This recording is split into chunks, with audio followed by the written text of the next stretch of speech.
Selamat pagi anak-anak yang terkasih. Hari ini kita akan kembali belajar tentang manusia citra Allah. Dan pada bab ini kita akan membahas secara khusus tentang bersyukur diciptakan sebagai citra Allah. Sebelum kita melanjutkan materi kita pagi hari ini, Ibu akan mengajak kalian untuk menyaksikan video Nick Vujicic. Selamat menyaksikan.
Nah, setelah mengamati video tadi, ada beberapa pertanyaan yang perlu kita bahas bersama. Yang pertama, proses hidup seperti apa yang dijalani oleh Nick Vujicic? Nick Vujicic terlahir tanpa tangan dan kaki. Dan ketika remaja,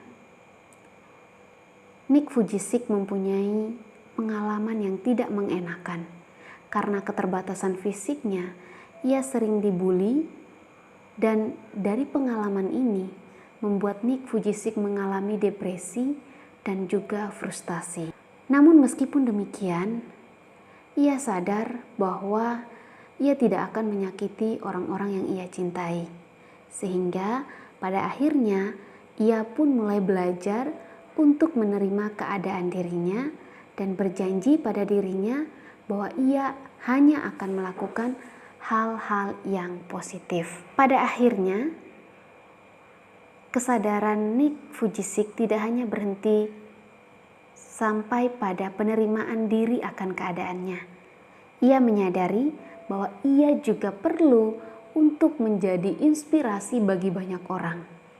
Dan ia pun menjadi seorang pembicara yang terkenal yang bisa memberi motivasi kepada setiap orang untuk mensyukuri anugerah kehidupan yang diberikan oleh Tuhan.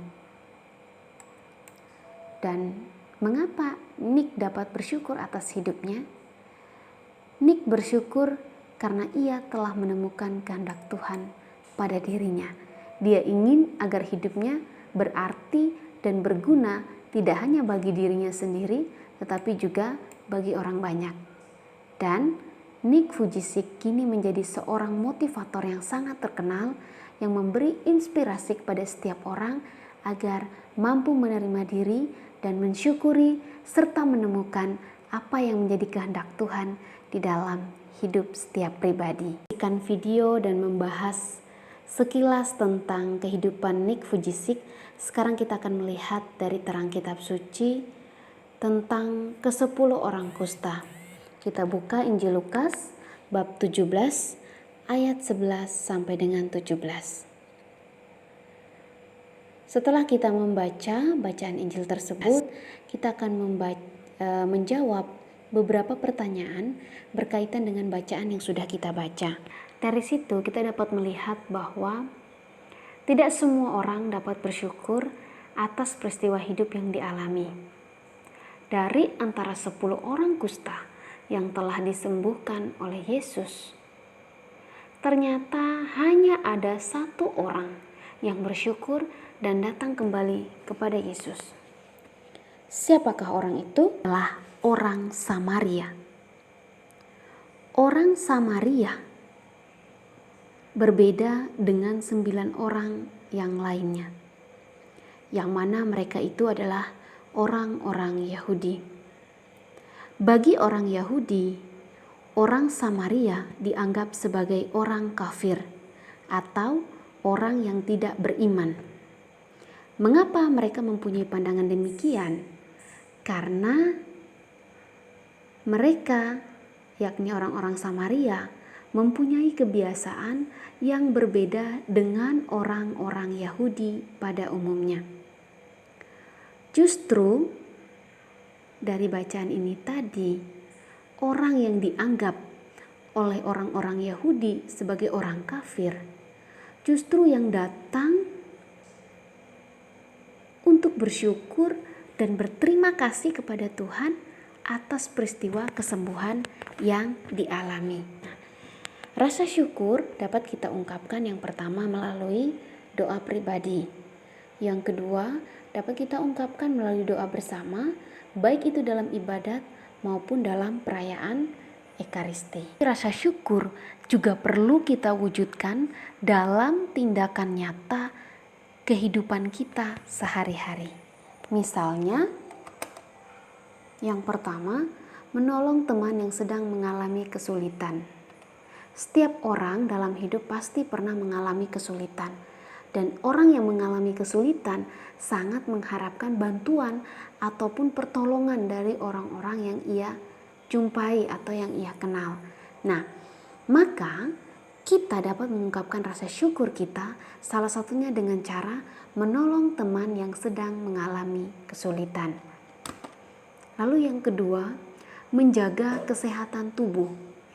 Rasa syukur dapat juga kita lakukan dengan menjaga kesehatan tubuh. Makan makanan yang bergizi, ya.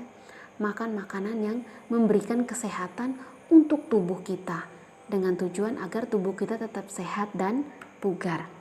Lalu yang ketiga, menjauhi diri dari tindakan yang bisa melukai diri sendiri dan juga orang lain. Misalnya seperti tawuran atau perkelahian. Nah, hal terlibat dalam gerakan pemeliharaan lingkungan, kebersihan lingkungan, baik itu di rumah, sekolah maupun di masyarakat. Jadi, untuk mewujudkan rasa syukur kita, tidak perlu kita melakukan hal-hal yang sulit. Hal-hal yang sederhana dengan memelihara lingkungan, menjaga kebersihan di rumah, sekolah maupun di masyarakat, itu juga merupakan salah satu bentuk rasa syukur kita atas apa yang sudah Tuhan berikan kepada kita. Kemudian poin yang berikut, berusaha hidup yang lebih baik. Lalu pertanyaannya, mengapa manusia harus bersyukur? Yang pertama, manusia telah diciptakan sebagai citra Allah. Artinya kita diciptakan serupa dan segambar dengan Allah. Dan kita mempunyai kemampuan untuk bersyukur. Nah, mengapa kita punya kemampuan untuk bersyukur? Karena hanya kita manusia saja yang diciptakan oleh Allah dengan akal budi, hati nurani, dan juga roh yang dianugerahkan Tuhan kepada kita. Maka dengan tiga hal inilah yang membuat manusia itu mempunyai kemampuan untuk bersyukur. Nick Vujicic mampu menemukan kehendak Allah dalam hidupnya sehingga ia pun mampu untuk bersyukur akan keadaan dirinya. Semua manusia melalui pelajaran ini diajak untuk mampu bersyukur atas peristiwa hidup yang dialami, dijalani. Karena setiap peristiwa hidup yang kita alami dan juga kita jalani itu tidak pernah lepas dari peran Allah sebagai Sang Pencipta. Kita manusia hanya bisa merencanakan dan berusaha, tapi ujung-ujungnya Tuhan yang menentukan. Maka hal pertama yang kita lakukan adalah mensyukuri anugerah kehidupan yang sudah Tuhan beri. Karena dengan mampu bersyukur, kita akan menemukan apa yang Tuhan kehendaki di dalam diri kita, apa yang Tuhan kehendaki kita perbuat. Lalu yang berikut, hidup yang kita alami, apapun keadaannya, sesungguhnya merupakan bukti pemeliharaan dan cinta Tuhan. Memang kadang dalam menjalani kehidupan, setiap orang itu punya pengalaman suka dukanya masing-masing. Tapi kita percaya bahwa apapun yang kita alami dalam hidup, itu merupakan bukti dari pemeliharaan dan cinta Tuhan kepada kita. Maka kalau demikian, kita harus menjadi pribadi yang penuh syukur. Karena apa?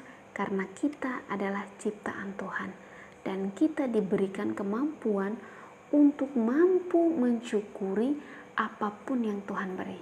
Misalnya, mampu mensyukuri keadaan fisik, mampu mensyukuri bakat dan kemampuan yang dimiliki tanpa harus menjadi seperti orang lain. Dalam artian tidak ikut-ikutan. Lihat orang pakai ini, kita mau yang ini. Lihat orang pakai yang itu, kita mau yang itu. Tetapi ketika kita mampu bersyukur, maka apapun yang ada dalam diri kita, kita akan menerimanya dengan senang hati. Demikian materi yang Ibu sampaikan. Terima kasih, Tuhan memberkati.